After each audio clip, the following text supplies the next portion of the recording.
Yo, what's up guys? My name's Tom from Great Passage to Glory, and I'm back with another video. And today's one's a little bit different, dipping into some 40k hobby. So I picked up the Warhammer 40,000 11th edition starter set, and in there was some Vanguard Veterans, and I thought it'd be cool to do something a little bit different. So I also picked up this Warhammer, the Horus Heresy, Legiones Astartes melee weapons upgrade set, just to do something a little bit different with them, thinking that they're veterans, so they've got access to different weapons, and I really like this axe. Like, as the type of unit they are, they would have potentially a wider variety in their armory. So you can see all the variety on the sprue, a few axes on each one. So there's 2 sprues in the box, and they're both duplicated. I really like that power maul and the saber, and yeah, there's all sorts of cool stuff. Like at the bottom there's a sheathed power weapon that's just kind of coming out. So yeah, like I say, there's 2 sprues in the box, and they're both the same. I've used that mace already on a Smash Captain. The Thunder Hammer he came with was pretty cool, but look at that mace, man. That is badass. I'm really into it. There's the hammer that he came with, which I thought, yeah, it's pretty cool, but it's kind of a generic Thunder Hammer, and everyone has got a Thunder Hammer. So this guy's now got a power bonk stick. I thought a little bit different, a bit cool. And I've already done one of the Vanguard Vets, so I put a resin third-party pistol hand on his left hand, because all of the Marines are right hand pistol, left hand melee weapon, and then I gave him the hammer from the kit. So these are the 5 dudes as they are in the Armageddon box. They're really cool poses, and I've done that guy already. This is the guy with the hammer. Oh, it looks sick. It's kind of a different pose with the hammer because he's kind of choked up on the handle. So instead of it being like throwing it out or something, he's kind of he's on it. So with the other bunch of guys, I'm really looking to use some of those axes. I think like I say, they're all right hand pistol, left hand melee weapons, so I'm gonna have to swap those around, and we're gonna try and do a variety of different weapons on them, give them a bit of a unique loadout for each guy, make them kind of specialist. I think I'm gonna keep the sergeant the same because his sword is badass, and to change the pose on both of those hands I think would be really difficult. I'm not super good at kit bashing. So actually, quick thing on some of the tools I've used these like sanding pads before, but I found the ones that I used a lot I ran out all of the time, and I've now picked up these bits of sanding paper, and then I can take a little piece off, then use it to clean up the sprues. I was finding that with the sticks, there was a couple that I would use all of the time, and then because you can only buy them in mixed packs, I'd have like 90% of them left over, and then there's a couple that I would use. So I've now picked up that sanding paper, cut off a little more, tear off a little piece, use that first, and then go back in with those things. So you can see on this foot, it's not really, I think focus in a sec, the bit there where it's come off the sprue is kind of a bit rough still. So you go in with a bit of the old sandpaper, be pretty gentle with it because it is relatively coarse and it can scratch up the plastic, but it's really good at getting rid of like mold lines or like sprue debris, and giving a nice result. So I tend to go over all of the parts where the sprues have come off, and then go back over again with in a kind of polishing motion almost, using some of the higher grit ones directly across there, and it really helps smooth it out. And these are all the bits that you can see like in the painting, so you can see there it's smoothed it out loads. It does take a little bit of time, but I think it's well worth it because then you don't get any lumps and bumps in the painting. So this is that first guy. He's got plasma pistol in his right hand and then his power sword in his left hand, and here he's kind of in a lunging forward pose, so I'm looking at whether the saber or the axe works better, and we're gonna have to cut his hands off on both sides, and then hopefully it'll be an easy replace to put the plasma pistol on his hand. So you just got to go for it. Be bold, be brave, and go for it, using a nice sharp scalpel blade there to clean up the gap. And with the new molds, like they're super easy to do this kind of stuff with, like kind of fine or finer detail like kitbashing and stuff. where you just need to clean up the joint a little bit, taking away the minimal that I can so it still looks like it still makes sense, and then test fit in the saber. The one thing I did notice is that the Heresy hands are a little bit smaller than the 40k hands, which you can see here. They are, yeah, kind of, if you look closely I'd say they were noticeably smaller, but I think when you see the models from, like, certainly from the tabletop distance, you're not going to notice. I like to try and test fit a few times and see how the weapon works with the pose and things like this before I commit to actually putting them on.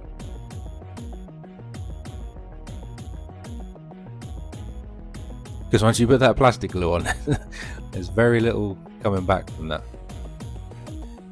It's kind of awkward to, I think there's I think I've left a notch on the inside of the hand, which is making it slightly more difficult to align those pieces. But either of them look good, and ultimately I decided to actually completely make the torso apart from the front piece, and put him down on the base so I could see, like, what his pose is actually going to look like, looking at the saber and the axe. I really like both. At this point I can't really decide which one I'm going to go with because they both look super cool.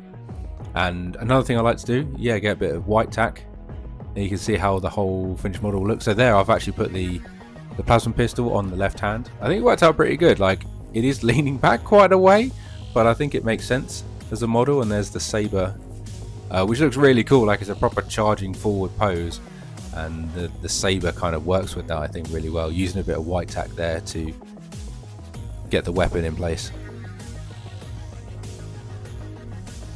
The axe does look cool, but it's a very, like, straight weapon. Do you know what I mean? Like, it hasn't got as much curvature overall. The handle is very, is it a handle?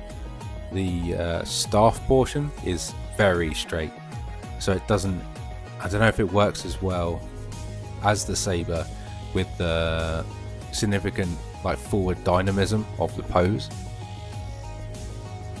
Whereas you look at the saber and the curvature on the front of the blade and how it's quite a finesse weapon, it's quite a light weapon in terms of its bulkiness.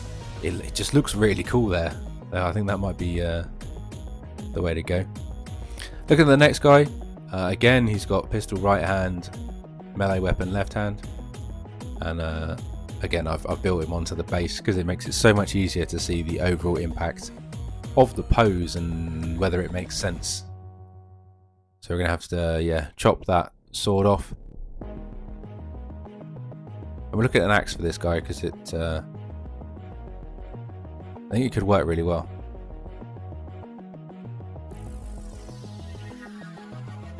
And I really like these axes, and I've got to find dudes to use the axes on.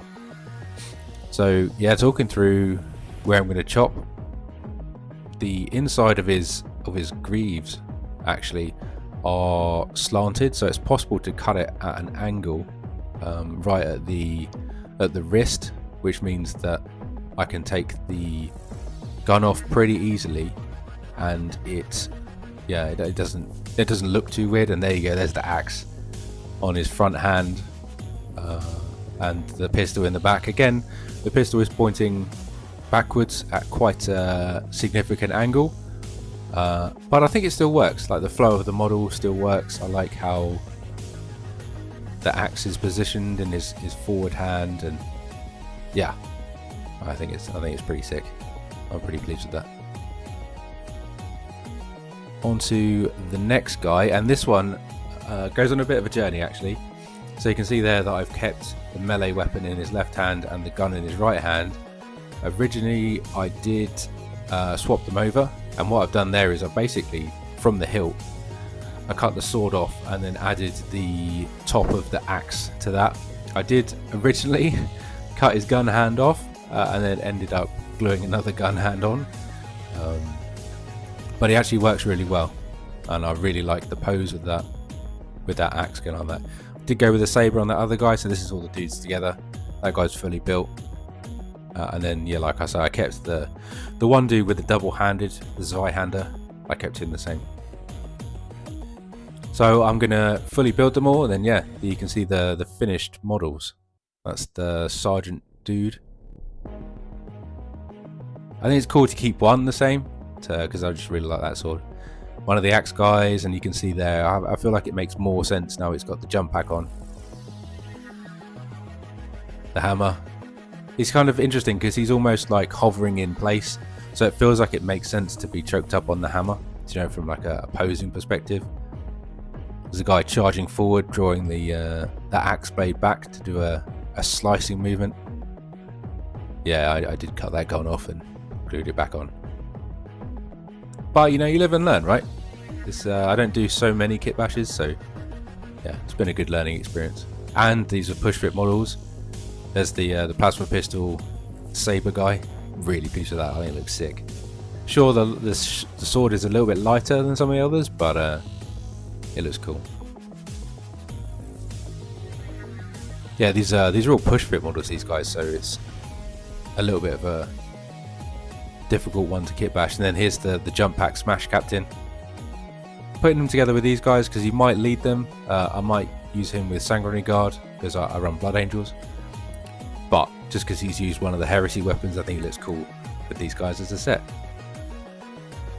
Yeah, as the finished models. I'm pleased with how these turned out. A little bit of messing around in a couple of places because it was, yeah, with them being push fit and trying to make them a little bit custom and stuff, and with them being veterans and having access to, yeah, I think like a different armory to regular guys. I think it makes it kind of fun and interesting to have something a bit different. So I really hope you've enjoyed this video. It was fun to make the kit bash, fun to do something a little bit different. And if you have, please leave a like and a comment. I'd love to hear what you think about it, what kind of stuff you've kit bashed. If this has given you any ideas, or if you've got any ideas you can give me, that'd be awesome. I've got a few more ideas to come, I think, on this type of stuff. I enjoy making models a little bit more mine, a little bit more custom, rather than having them be the same as everyone's. If you could share it with someone who you think would enjoy it too, that'd be awesome. And if you want to subscribe, there's plenty more videos coming. It's my second uploader this week, which is cool. I've got a bunch more stuff to come. I've got an 11th edition RTT After Action report, some more Old World. I've played another League game, so that one's upcoming as well. Just need to edit that one and yeah, get it posted. Thank you so much for watching. Have a great rest of your day. Hopefully I'll catch you on the next one.